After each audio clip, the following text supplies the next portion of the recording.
Hello friends, ഇന്നത്തെ നമ്മുടെ English ക്ലാസ്സിൽ നമ്മൾ പഠിക്കാൻ പോകുന്ന ഡു ആൻഡ് ഡസ് ആണ്. ഇത് വളരെ ഇമ്പോർട്ടൻ്റ് ആയ ഒരു ടോപ്പിക്കാണ്. കാരണം ഇത് ക്വസ്റ്റ്യൻസ് ഉണ്ടാക്കാനും നെഗറ്റീവ് സെൻറ്റൻസസ് പറയാനും ഉപയോഗിക്കുന്നു. ഡു എപ്പോൾ ഉപയോഗിക്കണം, ഡസ് എപ്പോൾ ഉപയോഗിക്കണം, ഇത് വളരെ സിമ്പിളായി ഇന്നത്തെ ക്ലാസ്സിൽ നമുക്ക് പഠിക്കാം. So let's start our class. Do and does are helping verbs, അതായത് ഓക്സിലറി വെർബ്സ് എന്ന് പറയും. ഇത് മലയാളത്തിൽ പറയാം, ഇവ ഹെൽപ്പിംഗ് വെർബ്സ് ആണ്, അതായത് സഹായക്രിയകൾ.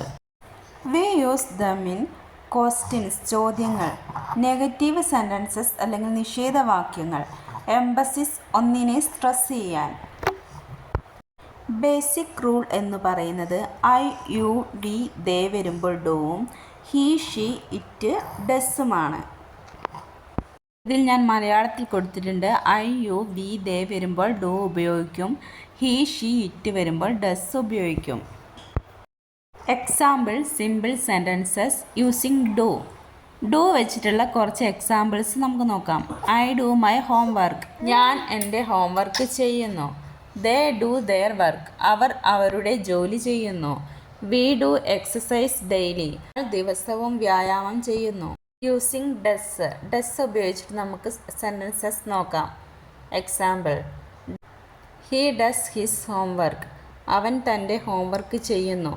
ഷീ ഡസ് ദി കുക്കിംഗ്, അവൾ പാചകം ചെയ്യുന്നു. It does the job well, അത് ജോലി നന്നായി ചെയ്യുന്നു. ഇനി നമുക്ക് നെഗറ്റീവ് സെൻറ്റൻസസ് നോക്കാം, നിഷേധവാക്യങ്ങൾ. ഡു നോട്ട് അല്ലെങ്കിൽ don't. I do not like coffee, എനിക്ക് കോഫി ഇഷ്ടമല്ല.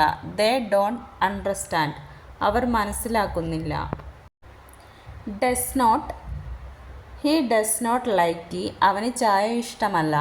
She does not come here, അവൾ ഇവിടെ വരാറില്ല. ഡു ആൻഡ് ഡസിൻ്റെ ഇമ്പോർട്ടൻറ്റ് റൂൾ എന്ന് പറയുന്നത് after does verb is always base form he does goes, അതായത് റോങ് ആൻസറാണ്. ശരിക്കും പറയുന്നത് ഹി ഡസ് ഗോ എന്നാണ് കറക്റ്റായിട്ട് പറയേണ്ടത്. മലയാളം അതായത് ഡസ് വന്നാൽ വെർബ് ചേഞ്ച് ചെയ്യരുത്. ഡു ആൻഡ് ഡസ് എന്ന് പറയുന്നത് വളരെ സിമ്പിളാണ്. സബ്ജക്റ്റ് ശ്രദ്ധിച്ചാൽ മിസ്റ്റേക്ക് ഉണ്ടാകില്ല. പ്രാക്ടീസ് ചെയ്യുക, ഇംഗ്ലീഷ് ഈസിയാകും.